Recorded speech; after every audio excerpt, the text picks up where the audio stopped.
지난 주일에는 웨일즈 교회를 탐방했을 때 그곳에서 만나게 된 과거 웨일즈 교회의 뜨거운 불길, 그 불에 그을렸던 흔적들, 지금은 불에 그을려서 그냥 시커멓게 그냥 과거의 자취만 남아있는 그런 모습에 대해서 안타까운 마음을 가지고 함께 생각을 했었습니다. 웨일즈 지방은 18세기에 위대한 영적 부흥이 있었던 땅이었습니다. 그리고 19세기에도 크고 작은 부흥이 그 땅에 계속해서 있었습니다. 큰 부흥이 두 차례 있었는데 1859년 데이빗 모건이라고 하는 목사님의 사역으로 대서양 건너 미국 뉴욕에서 시작된 이 58 부흥이 이 웨일즈에도 영향을 미치게 되는데 그 부흥이 놀랍게 그 땅을 불태우게 됩니다. 그리고 그 부흥 운동의 불길을 온몸으로 받았던 이제 리차드 오웬이라고 하는 분이 23년 후에는 다시 부흥의 불길을 불러일으키는 인물이 되는 것입니다. 그래서 부흥은 이렇게 체험한 사람들, 그 부흥의 불길을 경험한 사람들이 이것을 소망하고 기도하고 또 그 와중에 이 부흥의 주역이 되는 이런 모습들을 자주 보여주게 됩니다. 전혀 들어보지도 못한 곳에 하나님의 은혜가 임하기도 하지만, 그러나 이미 임했던 곳에서 그 불길이 사라진 것을 안타까워하고 간절하게 기도하면서 소망하는 그 곳에 하나님께서 역사하시기도 하시는 겁니다. 이것은 뭐 법칙으로 우리가 정할 수 없습니다. 하나님께서 행하시는 일이기 때문에 법칙화할 수는 없지만, 그러나 간절하게 소망하는 곳에 하나님께서 임재하시고 역사하시는 것만큼은 분명하다라는 사실을 우리가 분명히 알 수가 있습니다. 과거에 조나단 에드워즈 목사님도 그가 이제 스톡브리지 이 노스햄튼 교회에서 사역을 할 때 그때 놀라운 부흥의 역사를 경험하게 됩니다. 그것은 그 시대에 조나단 에드워즈 목사님과 동시대 활동했었던 여러 위대한 종들보다도 훨씬 더 이전에 경험했었던 일입니다. 조지 휘필드가 회심한 때보다 벌써 2년 전에 조나단 에드워즈는 자기의 목회 현장에서 놀라운 부흥을 경험하게 됩니다. 그러나 그 부흥의 불길은 어쩌면 그렇게 짧은지, 그저 한 1년 남짓 이렇게 부흥의 불길이 불타오르고, 그리고 난 다음에는 다시 그 불길은 꺼져버린 채 과거와 비슷한 상황으로 이제 퇴보하는 이런 상황이 되는 겁니다. 이제 그것을 놓고 조나단 에드워즈 목사님이 너무나 안타까워서 하나님 앞에 기도를 합니다. 그리고 어떻게 하면은 다시 이 부흥의 불길이 임할까 고심하는 차에 멀리서 소식이 들려오는데 영국 땅에서 조지 필드라고 하는 인물이 등장을 했고, 그가 가는 곳마다 놀라운 역사가 일어난다 하는 소식을 듣게 된 거예요. 그리고 그 조지 휘필드가 이제 미국 땅에 온다라는 소식을 전해 들었을 때 그는 너무나 기뻤던 겁니다. 그래서 조지 휘필드 목사한테 편지를 써 보냅니다. 미국에 온다고 하시는데 미국에 오면 저희 교회에도 꼭 들러주십시오. 이렇게 편지를 보내고 조지 휘필드가 나중에 미국에 가게 되었을 때 이 조나단 에드워즈 목사님의 노샘튼 교회를 방문해서 거기서 집회를 하게 됩니다.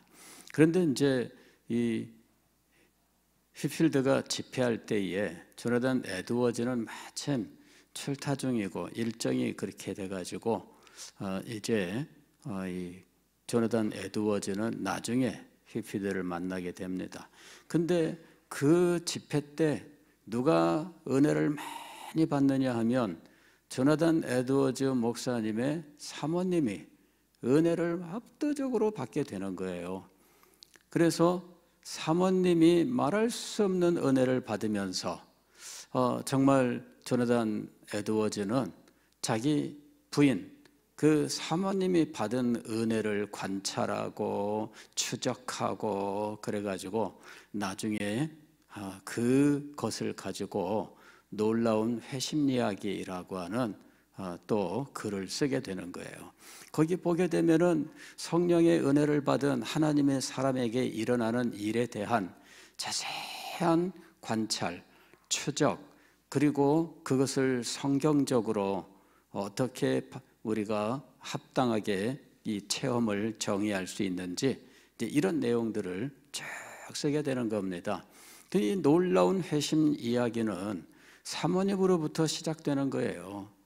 그런데 이 조나단 에드워즈가 얼마나 이 교회 부흥을 소망하고 기도했는지 자기가 안 되니까 외부에 그때 들려온 소문에 이 조지 필드 그리고 그의 부흥의 소식을 듣고 그리고는 그 사람에게 편지를 보내서 초청하고 이러는 이 서슴없이 그런 일들을 행한 거예요.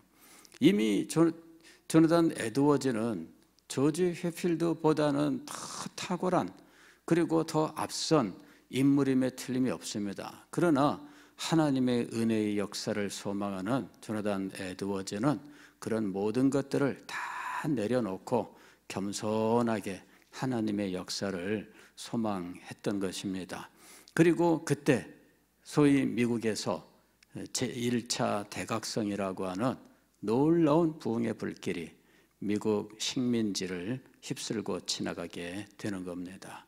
그래서 미국이라고 하는 지역이 영국의 식민지로 있던 그 시대에 13개 주가 독립을 하잖아요.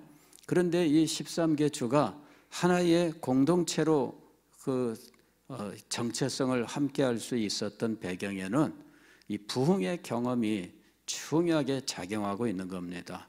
같은 시대에 하나님의 은혜의 역사를 함께 경험을 한 이 광대한 지역의 사람들이 문화도 다르고 언어도 다르고 그 신앙 배경도 달라요.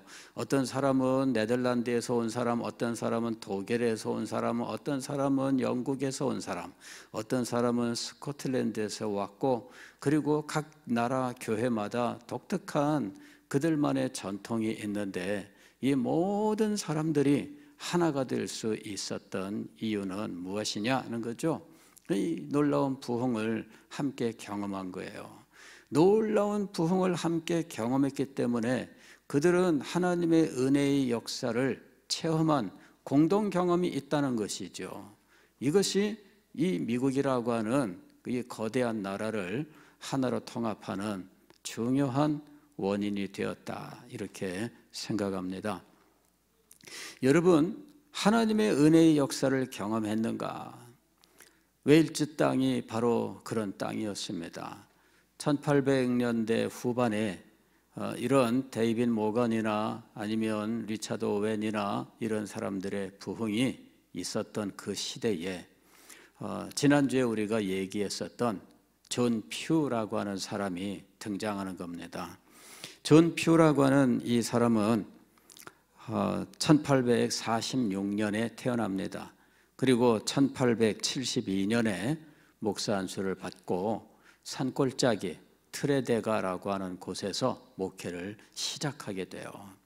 목회를 시작하면서 이 사람의 마음속에 어떻게 해서든지 이 믿지 않는 사람들에게 찾아가고 싶은데 교회 안에만 있어가지고는 이 사람들을 만날 길이 없는 거예요. 그래서 안 믿는 사람들을 만나기 위해서 과감하게 밖으로 나가게 됩니다. 소위 야외에 나가서 복음 전도를 하기 시작한 겁니다. 트레데가라고 하는 마을은 굉장히 자그마한 마을이에요. 보통 이 마을은 광장이 있고요. 광장도 뭐 엄청나게 커서 광장이 아닙니다. 그냥 시골장이 서면 될 만큼의 그런 공간이 광장으로 이렇게 있어요. 그리고 그 광장을 주변으로 집들이 이렇게 있는 게 한 마을입니다. 그런데 그 광장에 시계탑이 이렇게 있는데 그 시계탑 앞에서 이제 복음 전도를 시작을 한 겁니다. 제가 그 트레데가를 갔잖아요. 그래 가서 시계탑을 보면서 저기에서 이 존 퓨가 야외 노방 전도를 시작했구나. 그때 두 사람의 여성 성도가 이 존 퓨를 돕기 위해서 그 사역에 함께 했다 하는 것입니다. 그런데 그 시계탑 바로 앞에는 뭐가 있느냐 하면은 이제 이 펍이 있습니다. 펍. 영국에 가면은 펍이라고 하는 뭐 번역은 다양하게 해요. 선술집 이런 식으로 예전에 우리나라로 치면은 왕대포집 뭐 이런 겁니다. 근데 그것보다는 훨씬 더 동네 사랑방 역할을 하는 곳이에요. 그래서 제가 마침 트레데가에 가가지고 화장실 가야 되겠습니다 그랬더니 화장실 펍에 가면은 언제든지 무료래. 그런 나라에 가면은 무료가 없습니다 화장실. 근데 영국은 펍에 들어가면 무료래요. 그래서 제가 거기를 갔잖아요. 그랬더니 조명은 환하지 않습니다. 그냥 그 나라 사람들은 부분 조명하기 때문에 그냥 어두컴컴하고 음침하고 그래요. 그런데 몸집이 막 이따만한 사람들이 그곳에 있는 거예요. 화장실에 가서 볼일을 보고서 나오는데 있던 사람들이 저를 쳐다보는 겁니다. 그러면서 뭐라고 영어로 말하는데 뭐 대꾸하고 말 게 뭐 어디 있습니까? 무조건 빨리 도망쳐 나왔죠. 예. 근데 그런 사람들이 몰려 있는 곳입니다. 근데 그 앞에서 바로 그 앞에 시계탑이에요. 거기서 전도를 시작했다는 거 아닙니까? 그런데 놀랍게도 하나님께서 그곳에서 역사하시는 거예요. 그래서 트레데가에서 10년 사역을 하는 동안에 놀랍게 교회가 부흥하게 되고, 그리고 그는 그 골짜기에서 나와가지고 이제는 또 이 폰티프리드라고 하는 곳에서 또 사역을 하고, 그 다음에는 거기서 또 나와가지고 카디프라고 하는 도시에서 사역을 하기 시작을 하는 겁니다. 그러면서 그의 전도 사역이 평생 동안 계속해서 부흥하게 되는데, 이런 그 야외 집회 장소를 마련하고 그리고 그곳에 그냥 사역을 위하여 헌신한 사람이 가서 집회를 하는데, 이 나중에는 4,000명 정도가 모일 수 있는 이러한 큰 집회 장소를 48개나 관리하고 있었다는 거죠. 그러니까 엄청나게 부흥을 한 거예요. 그 시대에 4,000명 이상 모이는 이 집회 장소를 48개를 관리하고 있었다면 이것은 엄청난 겁니다. 우리 지금 시대에서도 4,000명 모이는 곳이다. 그러면은 엄청난 겁니다. 부산에 4,000명 모이는 교회가 있을까요? 없을까요? 있습니다. 그러나 몇 개나 있을까요? 몇 개 없습니다. 예. 제 기억으로는 글쎄 일단 대표적으로는 2군데 정도가 생각이 나고요. 또 한 군데가 그 정도 될지 그건 모르겠어요. 이름은 소문은 있는데 그 정도 모이는 건 아닌 것 같아요. 그래서 제가 볼 때는 부산에 2개밖에 없어요. 그런데 이 존 퓨가 사역을 하고 그가 하나님께 갈 때에는 이 웨일즈 지방에 4,000명 이상 모이는 이 예배 처소가, 집회 장소가 48개나 있었다라고 하는 것이죠. 그러니까 하나님께서 그의 그 전도 사역에 놀라운 은혜를 베풀어 주셨던 거예요. 그리고 그 사역은 하나님의 성령의 역사가 말 수 없이 임하는 그러한 집회였습니다. 그리고 하나님께서는 존 퓨에게 동역자들을 보내셨어요. 대표적인 동역자가 누구냐면은 조슈아라고 하는 형제입니다. 형이 셋 조슈아고 동생이 프랑크 조슈아인데, 이 셋 조슈아가 이제 이 두 형제가 이 구세군 집회에서 회심을 하고, 그 다음에 이 존 퓨를 만나고 존 퓨의 권면을 받아서 이 사람들이 복음 전도자가 되는 거예요. 셋 조슈아가 한 번은 이제 존 퓨의 권면을 받아서 그의 식구들 모두 데리고 전혀 모르는 도시로 가게 됐어요. 가가지고 도시의 한 공터에다가 천막을 쳤다는 거 아닙니까? 그리고 그날이 토요일인데 다음 날 집회를 시작해야 되는 거죠. 천막을 치고 있으니까 어떤 그 동네에서 이렇게 백수건달하는 사람이 이제 찾아왔어요. 지나가다가 이 뭐 하는 겁니까?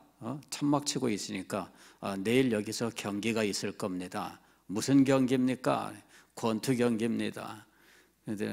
여기 상대는 누굽니까? 바알세불입니다. 내일 11시에 와서 한번 보세요. 그래가지고 이 백수 건달이 다음날 권투 보려고 그곳을 찾아온 겁니다. 그랬는데 권투가 아니라 하나님을 만난 거예요. 그날 이 백수 건달이 회심을 한 거예요. 그래서 놀라운 역사가 벌써 시작된 거죠. 그러면서 이 셋 조슈아가 이제 그 형제 프랑크 조슈아랑 함께 이제 이 존 퓨의 전진 운동이라고 하는 운동에 함께하게 됩니다. 그리고 이 셋 조슈아는 나중에 어떻게 쓰이느냐 하면은, 이분도 하여튼 이 복음 전도를 위해서 웨일즈 전역에 여기저기 가면서 집회를 하는데, 1904년 웨일즈 대부흥이 일어날 때 웨일즈 대부흥의 주역은 에반 로버츠라고 하는 청년이었습니다. 그런데 이 에반 로버츠라고 하는 이 청년이 어느 집회에서 불을 받고, 그리고 이 웨일즈의 청년들에게 복음을 전하자라고 하는 마음을 갖느냐 하면 이 셋 조슈아의 집회예요. 셋 조슈아가 이 웨일즈 서부 해안 지방의 도시들에서 마을들에서 이렇게 집회를 할 때, 그때 에반 로버츠가 그 집회에 몇 명의 청년들과 함께 참석을 해요. 그리고 그 집회에서 놀라운 은혜를 받습니다. 그리고 에반 로버츠가 10만 명을 전도하겠습니다. 그 10만 명 전도의 비전을 가져요. 그리고 이 10만 명 전도의 비전이 그 마음을 계속해서 감동을 시키고 있을 때 셋 조슈아의 집회를 통해서 놀라운 기도의 능력을 얻게 됩니다.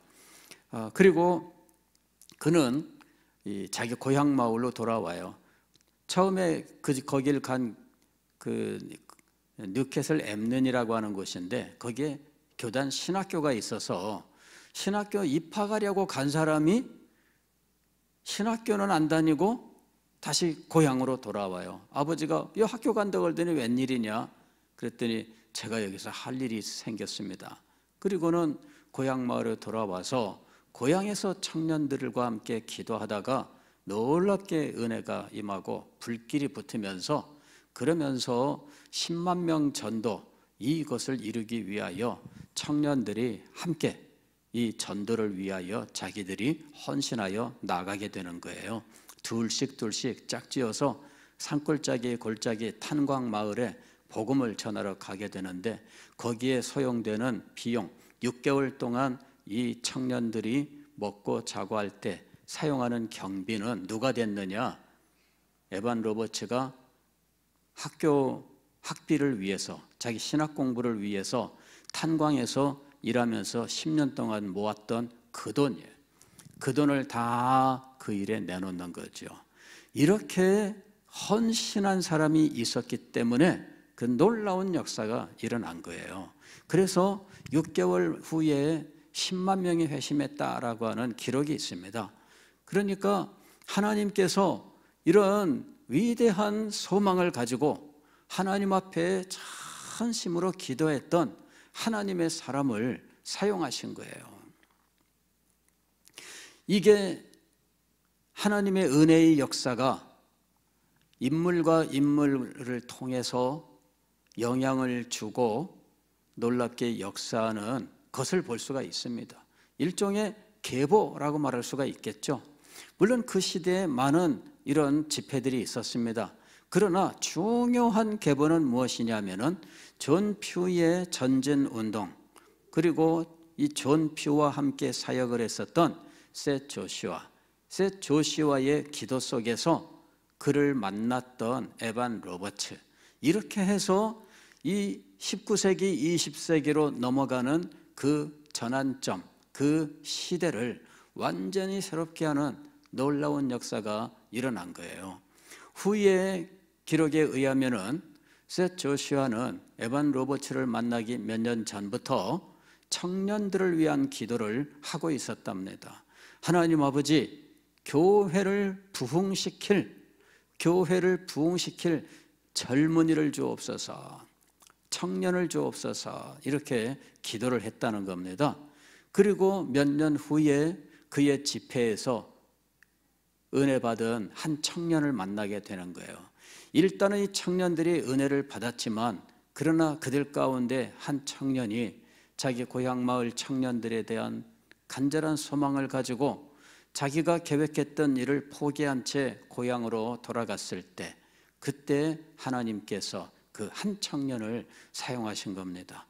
물론 그 시대에 많은 사람들이 은혜를 받았습니다마는, 그러나 누구나 다 인정하는 것은 한 청년이었습니다. 이 한 청년을 그 시대의 교계 지도자들이 인정을 하고 그를 함께 동역하면서 이 외일지를 부흥시키는 놀라운 일을 이루게 되는 거예요. 저는 역사를 공부하면서 이런 과정들을 보면서, 하나님께서 사람을 예비하시고 사람과 사람을 연결시키시고 그들을 하나님께서 사용하셔서 교회를 살리시고 시대를 살리시는구나 하는 일들을 볼 때마다 정말 감동을 할 수밖에 없습니다. 정말 그 놀라운 일들이 오늘 우리에게도 일어날 수 있다면 얼마나 좋을까요? 역사 속에서 하나님의 놀라운 일들을 목격한 사람들은 항상 어디로 돌아갔는가? 성경으로 돌아갔습니다. 그들이 돌아가서 읽고 감동받고 기도하고 했었던 일들, 그 성경은 이 사도행전 1장 8절입니다. 오직 성령이 너희에게 임하시면 너희가 권능을 받고, 오직 성령이 너희에게 임하시면 너희가 권능을 받고, 항상 이쪽으로 돌아간 거예요. 교회가 다시 살기 위해서는 무슨 일이 있어야 될까요? 성령의 임하심이 있어야 됩니다. 어떤 사람들은 교회가 살기 위해서 이렇게 해야 된다, 저렇게 해야 된다, 방법들을 많이 이야기합니다. 청년들에게 선물을 주어라, 노인들에게 먹을 것을 주어라, 온갖 것들을 이야기합니다. 그러나 여러분, 교회가 사는 것, 즉 리바이벌은 생명이 다시 오는 거예요. 교회에 생명이 다시 오는 것, 여러분의 영혼의 생명이 다시 살아나는 것, 여러분의 가정이 다시 생명으로 충만해지는 것, 이 모든 일들은 성령의 역사입니다. 성령께서 우리를 살려 그리스도의 사람이 되게 하셨던 이 생명의 역사를 오늘 우리에게 다시 주시는 것입니다. 이 생명의 역사를 오늘 우리 교회에 다시 주시는 것입니다. 이것이 부흥입니다. 항상 성령이 우리에게 생명의 은혜를 나타내시기를 소망하면서 하나님 앞에 기도해야 된다는 것입니다. 오늘 이 밤에 여러분, 하나님께서 시대를 축복하셔서 사람들을 예비하시고 그들을 불러 사용하셨다라고 하는 사실을 생각했습니다. 1904년 웨일즈 대부흥은 어느 날 갑자기 뚝 떨어진 것처럼 보입니다. 그러나 그 부흥의 배후에는 하나님께서 사람들을 부르시고 사용하시고 또 은혜를 주고받는 이 놀라운 은혜의 교제가 있게 하셨다라는 것입니다. 말씀을 전하는 자와 듣는 자 사이에 은혜의 계보가 있어요. 그리고 그것이 결국은 이 놀라운 부흥으로 나타나게 된 것입니다. 하나님은 시대를 축복하시고 하나님의 사람들을 예비하시고 그들을 불러 사용하고 계십니다. 오늘 이 시대도 마찬가지입니다.